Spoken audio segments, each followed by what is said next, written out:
name's Theodore Wheeler. I was born in Iowa, all the way over in Council Bluffs, but for most of my life I've lived in Nebraska, including Geneva, Nebraska. When I was little, my dad managed lumber yards, which brought us there for about 5 years. And then I mostly grew up in Lincoln, went to college here at UNL, and then moved to Omaha after that and have lived there for 15 years now. I think it's been pretty profound, the influence that the Great Plains has had on my writing. One, like whenever I write a story, I usually always start with the setting, just kind of describing what is there. Most of my work is set here locally. So I think that's a big part of it. At Nebraska, one of my big mentors is Jonas A.G., the great Nebraska writer, and she would always kind of talk about this theory of the psychosis of the land, but just that, you know, different things that have happened throughout history in a place kind of leave a psychic imprint on it. And then as writers, you know, you're writing about a scene that's set in a certain place in time, but you also have that history to draw back on. So I've always tried to think about that, you know, when I'm writing, but also just in my, you know, daily life, walking around, thinking about history and what's taken place, you know, and where we live at. So I think that always bleeds into my writing quite a bit. But also most of my family has been here for 3 or 4 generations at least, so I feel very solidly Nebraskan, and a lot of those kind of stories that I want to tell draw from this place as well.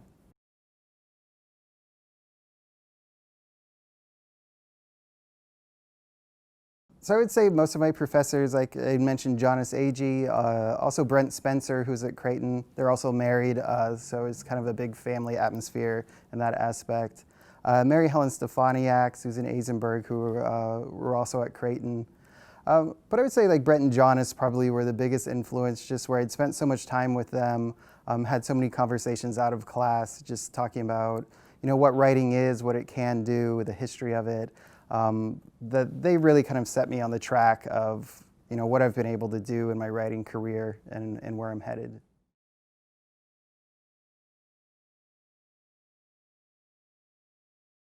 I don't really remember starting writing. My mom tells this story, but when I was 4 years old, I was already writing stories. So I'd spent a lot of time before I even went to preschool with my mom, learning how to read and learning how to write, and just always telling stories in that way, where she's a big reader. So I feel like, you know, it's just always something I've done, where I can remember even at 6 or 7 years old, you know, just writing stories where he's really interested in American history. So my dad had like this Time Life collection of American history books. So I would just kind of, you know, read through it, look at the pictures, and then write my own version of that story, you know, just like a little page or paragraph. But I was always doing that, you know. I think it went from there, you know, when I was like 10 years old or so, around that age, I would do sports recaps of different games we'd watched, just kind of like writing, like I was writing for the newspaper. When I was in high school, I would make comic books, and it was just something that was always a part of my life.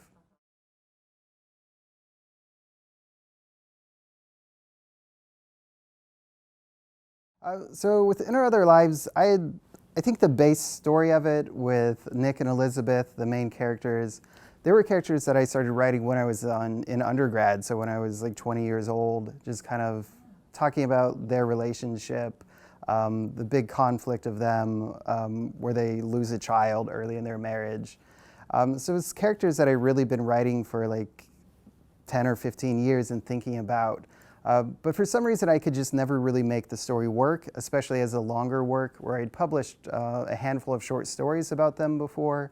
But every time I tried to turn it into a novel, it just kind of fell flat. And I guess it was like 5 years ago, I had done a fellowship and a residency in Stuttgart, Germany at Academy Schloss Solitude. So knowing that I was going there for 3 months when I'd be, you know, have time alone to write, I just really needed, I don't know, I needed something to work on, and I wasn't really sure what that project should be. So I had outlined 4 different books that I could bring with me, so when I got there, I could just kind of jump into it. And I don't know, this was the one I picked where, you know, I had that old story, or a lot of these old stories of Nick and Elizabeth, but I started thinking about domestic spying at this time, where this was the same time where Edward Snowden had leaked the extent that the US government was spying on its citizens. So for some reason, like these 2 ideas really just seemed to overlay so nicely in my mind, like when I started working on it, where you had this like intense domestic tragedy, which is usually a very private thing, but what if, that was being like filmed by the government at the same time, or their voices were being recorded in these moments of intense tragedy. So that was kind of the idea when I jumped into it, and it just, really took off. Being at the residency at the same time, I wrote almost a whole draft of the book in about 7 weeks, because it was just really intense, and I had nothing else I really needed to do there. So I felt like that was kind of lucky to have this idea and be able to do it, where my previous novel, Kings of Broken Things, took about 7 years to write. But that was like a half an hour here, a half an hour there.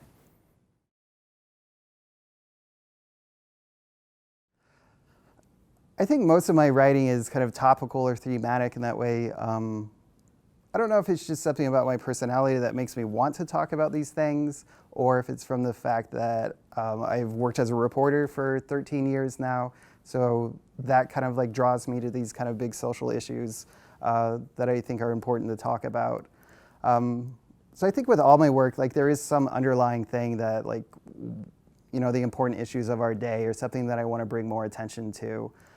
With this, obviously, with like the Snowden connection, which I think, especially when I was writing, it was a big thing, and I think it still is a big issue, although it gets a lot less play now, especially during the pandemic, than it did before. Although in some ways it might be even more important to pay attention to these, that, especially our phones, like they're tracking our movements all the time. And I think, it's a good way to help with the pandemic.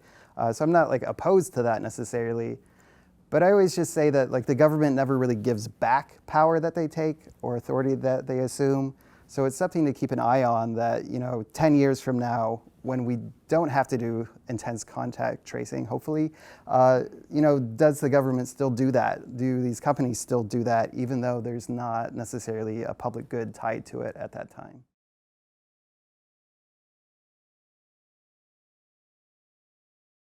So I work from home. So I usually try to just have my daily schedule that usually isn't too strict, but I try to do a block of work for my day job in the morning, then usually have a long lunch, shower, walk the dogs, and then I'll have about 2 hours to do creative writing.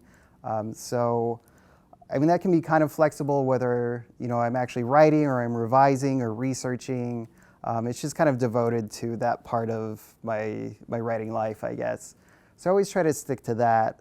But I also, too, like, I've seen Joyce Carol Oates speak a few times about the reason that she's so prolific, and it's just that she's always kind of writing. So whether she's sitting at a doctor's office, she just has an idea and she writes it down. And then she also has like her more formal writing time where she's like composing and editing. But it's just this idea that if you never really stop writing, if you're always open to writing happening, that's how you can be very productive. So I always try to do that too, like I always have a notebook, or at least my phone now, so if I'm sitting somewhere or driving somewhere, I can pull over and write down something if a line comes to me. Or, just waking up in the middle of the night or waking up early. Like, if something wants to be written at that time, I try to honor that and just go with it, rather than like, it's like, well, I'll get to this at 2 p.m. because that's my writing time. That just doesn't really work, I feel like, most of the time.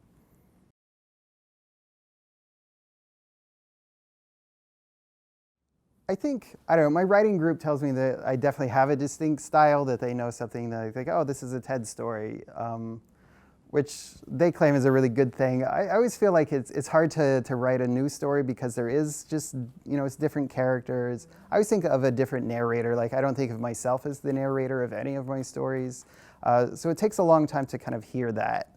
Obviously, I have like my own kind of rhythms and styles and in diction that, I have preference towards, and that always comes through.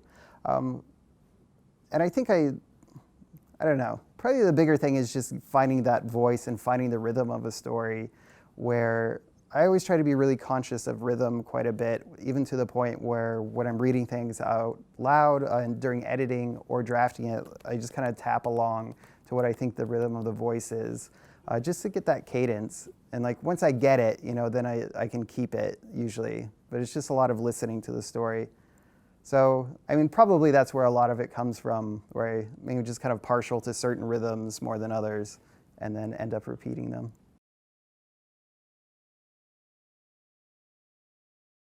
And that way, I feel like I do write towards myself a lot.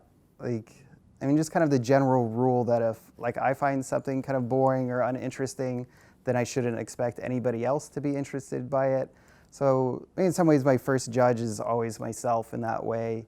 But I think as I go along with the draft, like I have different layers of readers who help me out. So like my wife will usually read things. She's kind of a later reader, because usually she doesn't want to see 20 different drafts of something, and rightfully so. But I have some good friends. I have a writing group. And so eventually, you know, like once I'm really happy with a piece of work, once I'm really happy with a piece of work, then I'll go back and, you know, send it to a certain friend or send it to my writing group and get their feedback on it. And, you know, eventually to like my agent or sending it out to an editor. The audience just kind of expands in that way, and hopefully, you know, you can kind of keep everybody on board that a piece is working throughout that process. But initially, yeah, I mean, it's just kind of me, like, I need to be happy first, and then after that, can I convince somebody else to be happy too?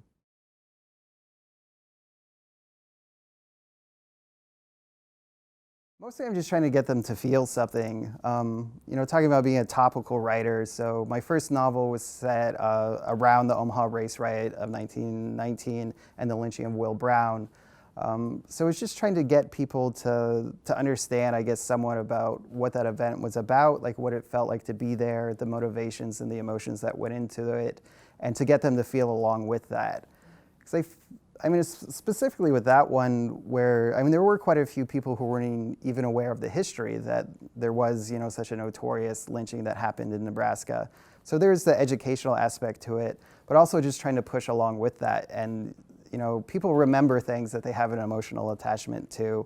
So if I can make them feel, I don't know, horror, disgust, or whatever about that moment, then it's something that they won't forget. It's something that they'll tell other people about. So it's just kind of trying to push things in a way. And that's where I feel like fiction helps a lot too, not just being a reporter of events. But you know, if I'm writing a news article, you know, I want people to feel things.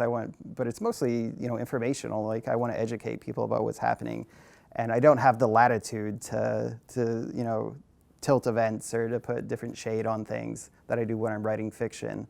So I feel like that, you know, kind of completes the picture, where, you know, you can inform yourself in one hand, and you should, you know, and reading straight history is another way. But fiction, you know, can really push the emotional part of it and make you feel and understand things in different ways.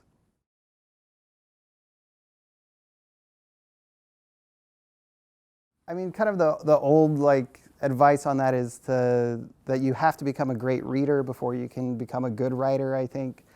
So, you know, reading the best work that you can all the time, reading widely, and, you know, reading slowly too. Like I feel like I'm a reasonably slow reader.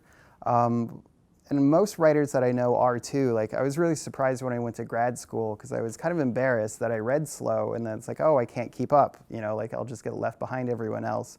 But pretty much everybody was a slow reader too. And I think, you know, just learning what an advantage that can be for understanding. And like if you're really looking at sentences and breaking it down and reading every word, like that takes time. So not rushing. As for publishing, I feel like too, like just to be tenacious with it. Like you have to get used to rejection. You have to get used to people not really caring what you're doing. And at some point, like you just have to develop something inside that will keep pushing you through, just to do it. So especially when you're new, like, you know, maybe besides your mom, like nobody is really gonna care what you're doing at all. And she might not either, honestly. So, you know, just being able to keep going with that. Like one of my initial like success stories when I was in my 20s, where I had a story published in the Kenyon Review, which was a pretty big coup at the time. But that story had been rejected by 60 other journals before the Kenyon Review took it over the course of 4 years. So I just kept revising, kept sending it out. Like every 10 rejections or so, I'd go back and work on the story again. But eventually it found a really good home, and I think turned into a really good story. But you know, if I had given up after 10 rejections, or, you know, after 10 drafts of that story, you know, it would still be in a drawer somewhere. That's dedication, you know. Yeah, and I'm not really sure where that comes from for me. Like, it's just, I'm a very competitive person, so I think when I get rejection, it just kind of makes me a little bit angry and like, not in like a destructive way, but just in a way that like drives me to keep going. Or it's like, well, I think, they're wrong, one, but also like, what are they right about? Like, why didn't this work? And that drive to kind of prove that I can do it. And maybe in some ways, like, I don't know if you can develop that, but if you have that kind of drive, like, certainly don't try to stifle it, and just understand too, like, how subjective everything is. That, 60 editors can say no to something, but all it takes is the one who really understands it, who says yes, and then, then you have it.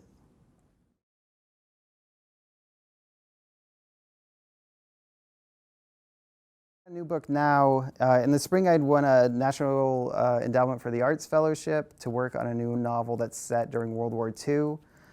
So this is mostly in 1938 to 1940 in France and Germany, but it follows a young woman who's a foreign correspondent and is following kind of a more established female famous journalist.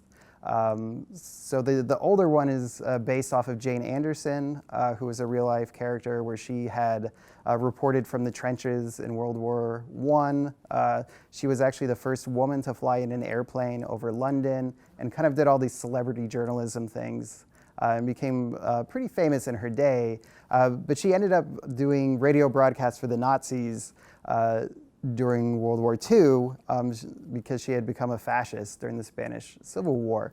So I think I'd learned about this character, Jane Anderson, or this woman, and just was kind of fascinated about that process, but also like that we'd never heard of her at all. And I think with good reason, obviously, like nobody is going to celebrate this woman who became a fascist.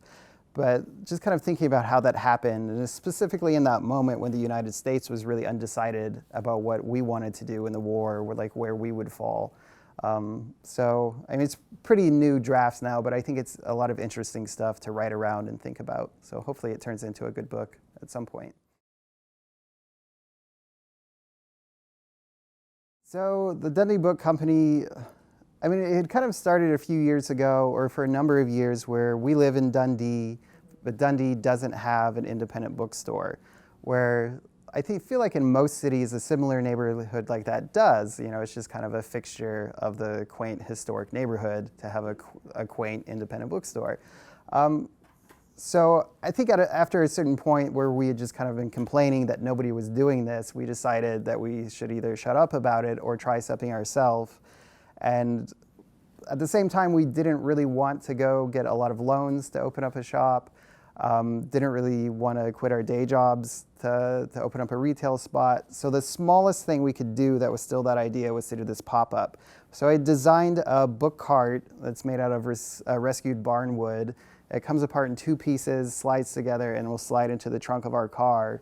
And then we would just do about 6 to 7 events a month around town. So we had done stuff. We did a book club at Brothers Lounge that would meet every other month, which is kind of a punk rock dive bar in Midtown.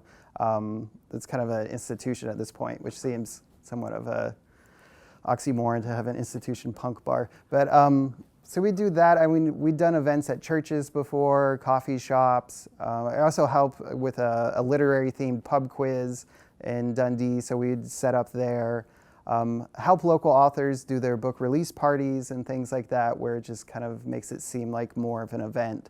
But I think most of that idea was just to get people to see books, and specifically, being mobile, our advantage is that we could just pop up places. Like we could just set up on a sidewalk somewhere, and people would encounter books in places that they didn't, necessarily expect to encounter books or wouldn't think about it. So hopefully, that would just, one, just make people think about books more, but also start conversations about, like, what are you reading? But we had one instance where 2 women had gone out for a drink after work, and they walked by and saw it, and they both discovered that they were, both voracious readers, and they'd worked together for 10 years, and it had just never come up before. But even just like seeing the cart, and it's like, oh, that's interesting, I read that. And it's like, oh, you read? And then, they just kind of took it from there. So I feel like that was the idea, and, it wasn't always that successful, but a lot of times it was.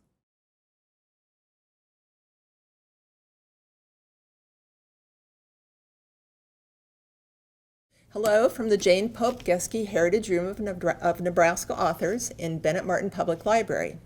I'm Diane Wilson, curator of our collection, which has a unique status here in Lincoln City Libraries. The Heritage Room is funded by an endowment which is supported by the Nebraska Literary Heritage Association, which was established through the Foundation for Lincoln City Libraries. The NLHA makes events like this possible through membership, programming, and fundraising efforts, and we're really grateful for their help. The Heritage Room's mission is to preserve and promote literature by and about Nebraska authors. One way that we do that is by providing the John H. Ames reading series as a venue for authors to share their books, which then enables our community of readers to learn about the great literary talent in our state. This is the 223rd event since our first Ames reading in 1985. Today's program is a little different since it's being filmed in the Heritage Room without an audience. Due to the COVID-19 situation, the libraries are not holding events on site, so we decided that it's time to have the Ames reading series go virtual. And today we're pleased to host Theodore Wheeler, the author of the novels In Our Other Lives and Kings of Broken Things, and also a collection of short stories titled Bad Faith. A current National Endowment for the Arts Creative Writing Fellow, he's been recognized with a Marianne Russo Award from the Key West Literary Seminar, a fellowship from Academy Schloss Solitude in Stuttgart, Germany, and was a resident at the Kimmel Harding Nelson Center for the Arts. Theodore Wheeler is a graduate of the Creative Writing program at Creighton University and now teaches at the University of Nebraska at Omaha. He also covers a civil law and politics beat for National News Service. He co-directs the Omaha Lit Fest and sidelines as a bookseller for the Dundee Book Company Roving Book Cart, one of the world's smallest bookstores. So Ted, we're really glad that you're here today to talk with us. Well, thanks, Diane. All right, so I'm going to read the first chapter and then another little introduction from In Our Other Lives. So I'd mentioned during the interview, but this is a domestic spy story. Kind of has some elements of traditional suspense, investigation stories, but it's all pointed inward towards the country. So like the FBI spying on its own citizens, and not necessarily people who are criminals even. But the story starts off when a young man named Tyler Alls, who had been working as a missionary in Pakistan, goes missing for a year, and then he suddenly pops up again with a speaking role in a terrorist ransom video. So the FBI is trying to figure out if he was legitimately kidnapped and being ransomed, or if he's working with the terrorist group, because he does have kind of a checkered past himself. So that kicks off the book, and then most of it kind of follows this family of the Alls and the Hollands, and Tyler's family back home, and the FBI investigating this family who has really done nothing wrong to try to see if what they can find out about Tyler. So I'm going to read just from the start of the book that introduces Elizabeth Holland, who is the main character of the book. Elizabeth Holland sensed there was bad news the same as she had at other times. She woke early, started coffee, set out her scrubs, waited for the phone to ring. But this morning, something was different in the way her internal organs were arranged. The world had shifted underneath her while she was asleep. Elizabeth felt it on the horizon. The sun rising, yes, but also that something vital had changed inside her and out. This time, it was her mother who called to tell the news. Did you see? See what? He's alive. They found him. Elizabeth continued fitting the sleeve into the percolator and added 3 spoons of dry grounds from the canister. The phone was on speaker on the counter while her mother rushed to tell what had happened. The call was something Elizabeth must have dreamed about dozens of times, hundreds of times. And it was. She admitted this freely to a woman she worked with at the hospital, that she daydreamed all the time that someone she'd lost would return to her. And in this moment, her mother rambling, repeating the same words, they found him. and Elizabeth unsure who was found and who had done the finding. She questioned if she was woman enough to handle the news she'd so long hoped to hear, or if the news would overwhelm her. Is it going to be okay? Oh, honey, I don't know. Sometimes things happen for reasons we can't understand. Don't say it's God's plan. I'll hang up if you say that. Elizabeth forgot about the coffee to rush across her apartment and turn on the TV.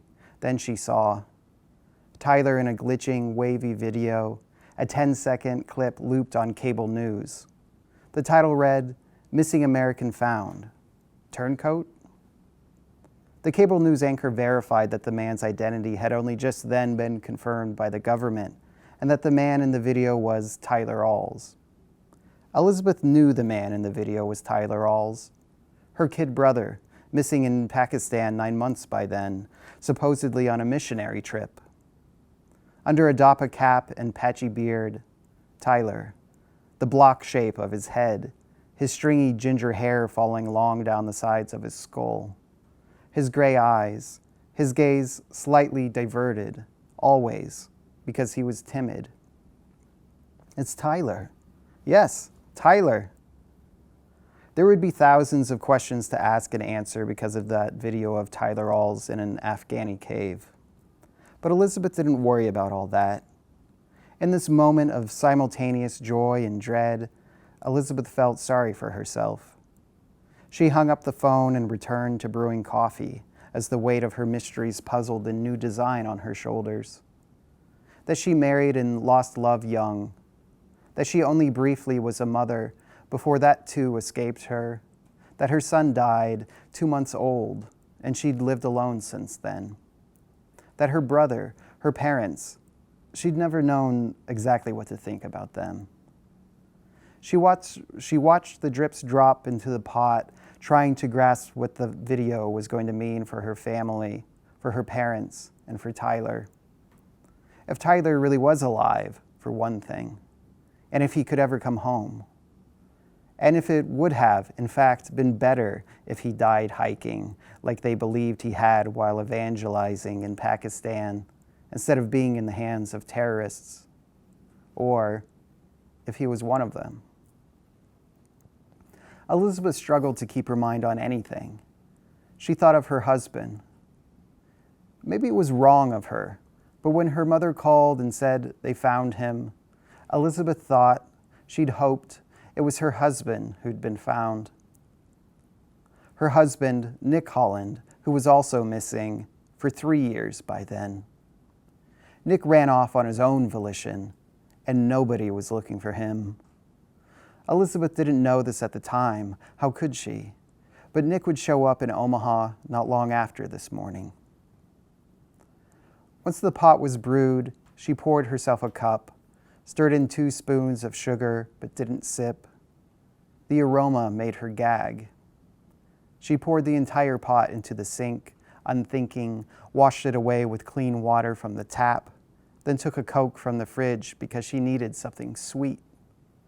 She sat at the table and tried to put herself in the right frame of mind to go into the hospital where she was a nurse. She emptied the can in a few swallows. The taste, the sugar, was what she was thirsty for, so she opened a second can. It was strange to have Nick Holland drop into her mind when her mother said they found him. What Elizabeth thought of that moment was Nick holding their baby. The look on his face, that sly, almost unwitting smile.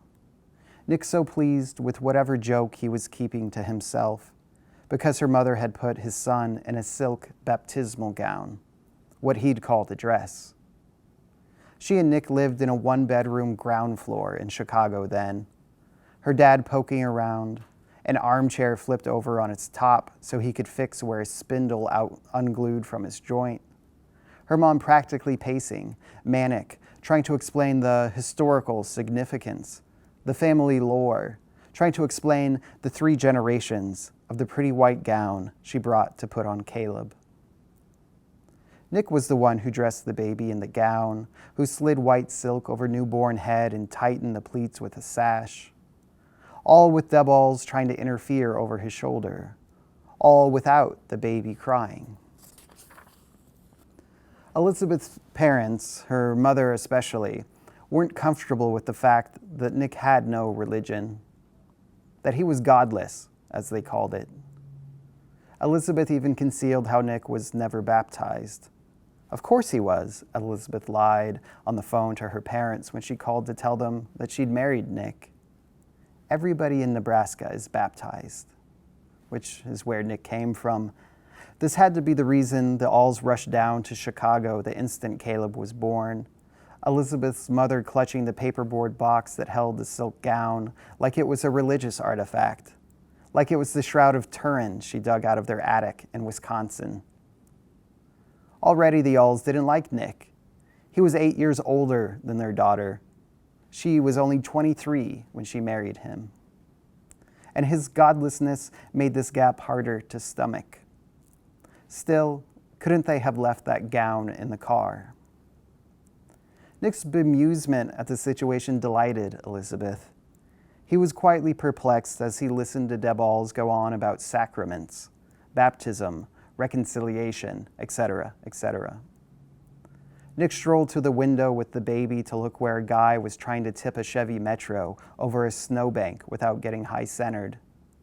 City plows had barricaded in all the cars on the block, so Nick watched the sedan rock and his tires sink into the snow as he fingered the pleats and bleached lace that brocaded Caleb's chest. This was the Nick Holland that Elizabeth loved. Cowboy Nick, tall and lean, with a scuzzy beard. Exhaustion bowed his shoulders, his back, because he returned to the warehouse where he worked only a day after the baby was born. He didn't have to do that, but that's how he was. How I was raised, he'd say, to remind Elizabeth that he came from hard workers, farmers, that he'd risen before the sun most every day as a teenager, or so he claimed. Nick, who that day, unbathed in blue jeans and plain white tee, barefoot at noon on a Thursday, woke only because company was at the door. Of course, the baby had disordered his hours. Why shouldn't he sleep when he had the chance? And in Chicago, he always worked nights. It wasn't clear to Elizabeth why she remembered Nick this way. His glancing over his shoulder at her, Caleb asleep in his arms all of a sudden. Well, he said, looking at Elizabeth, but speaking to her mother, we're not running out the door right this minute to dunk him in holy water, if that's what you expect. With the same sure hand, Nick slipped Caleb out of the gown and swaddled him in swaddling and set the baby in the bassinet without waking him. How did a guy like him know how to do a thing like that? Nick claimed he never even held a baby until the OB put Caleb in his arms in the delivery room. Elizabeth's legs still spread in the stirrups, and there's Nick with his son in his arms. Nick joyous, laughing, hair in his eyes, an infant cradled in his elbow.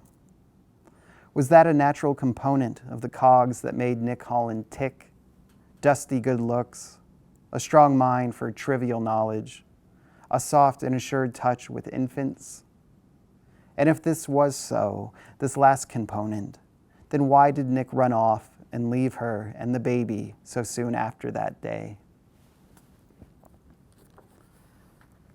Then to finish up, I wanted to read just a shorter part here that kind of introduces Tyler Alls, since his mysteries are kind of the inciting action that really gets the novel going. So just to give you a sense of what we first learn about Tyler.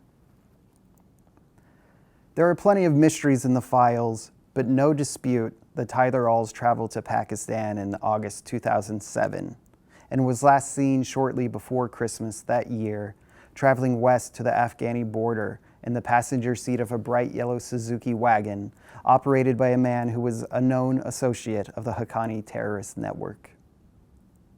There was so much chatter about Tyler Alls. It was no shock to the agent when that video was intercepted by CIA.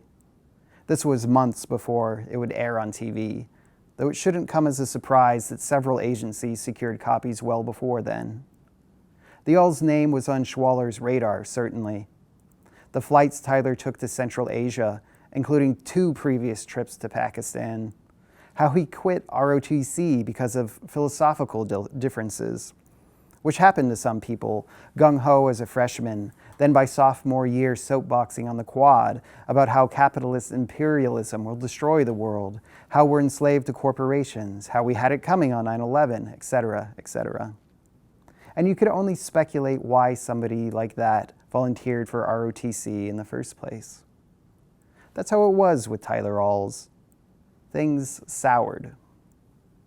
The same thing happened with his religious upbringing, it's noted, coming of age in that Bible park his parents ran outside Chippewa, where charter buses brought church groups, youth groups, senior citizens every weekend, 7 months a year, to walk graveled paths and take pictures with their arms around wooded statues of apostles, while Tyler argued the finer points of divinity with a Lutheran pastor, or some know-it-all in an American Legion hat with gold garlands glued on the bill. After he dropped out of college, Tyler traveled the world. A few of these so-called hiking trips he went on to Tajikistan, Kyrgyzstan, China.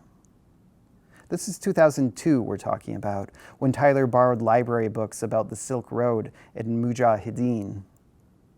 Everyone in the Bureau had their eyes open for someone like him. All these adventure vacations, sightseeing the axis of evil. At the time of his disappearance, Tyler was teaching English in Pakistan. It's verified, a gap year job, common enough. Maybe most kids don't go to Peshawar for a gap year, but Asia, sure. Plenty of floundering college students do that. He retained certain rights at that point, freedom of movement, for example, and since he wasn't yet suspected of being a traitor and had a visa, he was allowed on airplanes bound for Pakistan. Modern Language Spoken School in Peshawar vouched for him with a letter that offered employment. He had a copy of his contract and $85 in cash to buy a passport stamp at Peshawar International. While there, he hiked a section of the old Silk Road along the Khyber Pass, which also happens to be a passage to Kabul. Then, no word, no emails, no phone calls. He leaves his job without notice, goes missing. Disappeared, maybe. Maybe he fell in a river and drowned. But no one finds a body. There's no trace. Like maybe he was abducted against his will. Or maybe Tyler Alls found the place he was looking for after all. Thank you.